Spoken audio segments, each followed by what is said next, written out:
systems are great, but once you have to look at how this program will be facilitated on the ground. And that is a big piece of the puzzle. So we've learned to look at that. The other issue with URS would be they have several members that were formerly from the States program, Kevin Hamby, who actually ran the States program, and Jeff Pyatt, who was their construction manager. The advantages of both of those would be that Mr. Hamby knows the conciliation agreement backwards and forwards since he drafted, and Mr. Pyatt was eminently involved in all the construction matters with the state since he managed construction. So those two firms would be our two recommendations. CDM is our current program administrator. As you know, we didn't put a third one. I would leave that up to council. Okay. We could go up to 3, right? Correct. Well, now, wait a minute. I like Kevin, but Kevin Hamby has been working politically to try to get this recommendation for a long time. But that's not staff's recommendation because of whatever he's done politically. Our recommendation is purely based on what our compliance with the conciliation agreement and everything that we have to do in round 2 to comply with the conciliation agreement. And he's also weighed in on interpretations of the conciliation agreement. And I just... Having to do with GHA, but not with the city, right? But GHA is going to be part of this. Not about this. Housing. Well, I would offer this to council. Just as we submitted the proposal on the 17th of the activities, and we told you at that point, this is a starting point. This is something for you to look at. You made some recommendations at that point. Each of and just interview the 2. We have not posted for Monday yet. Yeah. Is that our charter? Yeah, so we can do it right after that. We can do it right after the charter. Okay. Elizabeth. So it's SAIC, you say they worked on the FAST form. Are you with SAIC, Mr. Ball? And how did we select SAIC for that? For the fast form? Well, they're under contract with, I don't see Tom help me. They're in the contract with the city for round 1 of the housing, of the infrastructure program. Non-housing. The non-housing program. They volunteered to assist staff with the facilitation of the fast form and completion and submit it to the state because they're already under contract with the city to do that. Well, I know Kevin Hamby had also volunteered to assist the city. He volunteered before we had Mr. Muhlenbeck here as city manager to voluntarily help oversee the current housing program in the hopes of getting his foot in the door for this piece of business here.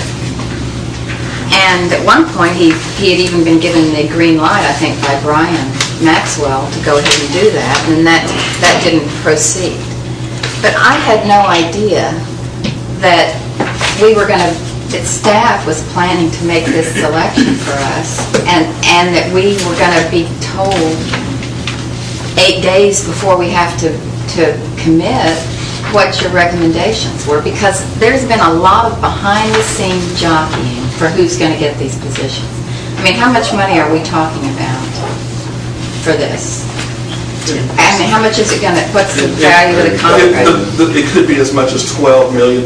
However, the state is the one who will negotiate the contract, not the city. The state will be the ones who issue the work orders. Yeah, but that's a $12 million contract. And we have to narrow a field of, what, 15 people down to 3? Well, And I'm just wondering who's had a hand in this selection, Joe. I'm really looking at you because I know that I love it. You were instrumental in Kevin Hamby being given an invitation. Tell me what you know, Elizabeth, to as opposed to asking me these open-ended questions. What do you know? I know that you pressed for Kevin Hamby to come on board as a volunteer to help oversee the housing program. Why don't you ask with not Brian. me, but Sterling?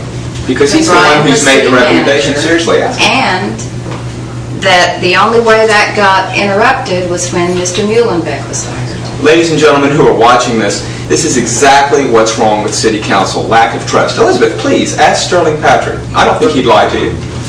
Well, I'm not going to put Sterling in That's that amazing. position. Well, But I am then saying- may I, Sterling? Have we talked about Did you URS? raise your hand, Joe? No, I'm actually going to preempt this unnecessary, irrelevant discussion. Sterling, any comment? The mayor is honestly, and I don't, if you know me, I don't take sides. I don't think we need to put staff Yeah. into this conversation. That's not fair.